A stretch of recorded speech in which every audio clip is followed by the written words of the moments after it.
ওমা, আমাদের কৃষকরা দিয়ে আজকে ক্রিকেটার হয়ে গেছে। কি খেলা দেখাইতেছে রে ভাই, চিন্তা করা যায় এই ধরনের খেলা। আজকে দি ওয়েস্ট ইন্ডিজের তীরে ধান ক্ষেত্রের ভিতরে হিয়াল মনে করে মইয়াই লিতেছে, জিন বর করছে মনে হইতেছে। ওই যে বেচালা পয়েন্টের শুভ আছে না, এটার ভিতরে যে জিন বর করে এতে হারা জীবন ডরায়, হাতকা আটকাতে চাইতে গেলে সবাই এতারা ডরায় উল্টা। তো বাংলাদেশের ক্রিকেটার দিয়ে অবস্থা সো মুয়ে দেখছি নি যেমন জিন বর করছে, এরকম একটা অবস্থা জিন বর করছে, খালি মুয়ে মুয়ে সুমুয়ে সাহেব আলী হাসান খালি কইতাছে তোরা বল কর, আজকে খাইলাম, আজকে ফাড়াইলাম, এ বেটা বল কর ইচ্ছা ফাড়াইলাম, এমন একটা অবস্থা। এমনি ক্রিকেট খেলে না ভালো লাগে, দেশের দেখতে ভালো লাগে। সব ডরে আছে আজ ওয়েস্ট ইন্ডিজের, দেখছেন নি খেলা? 21 ওভার 4 বলে 156 রান, কি ওয়ান ডে না টি-20?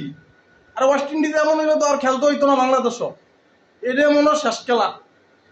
আরে এই খেলা এতদিন করে আসলো, এই সুমুর চেহারা দেন না, জিনে বর করছে, এতে জিনে বর করছে, এতে খালি কয় বেটা বল কর ফাড়াইলাম আজকা।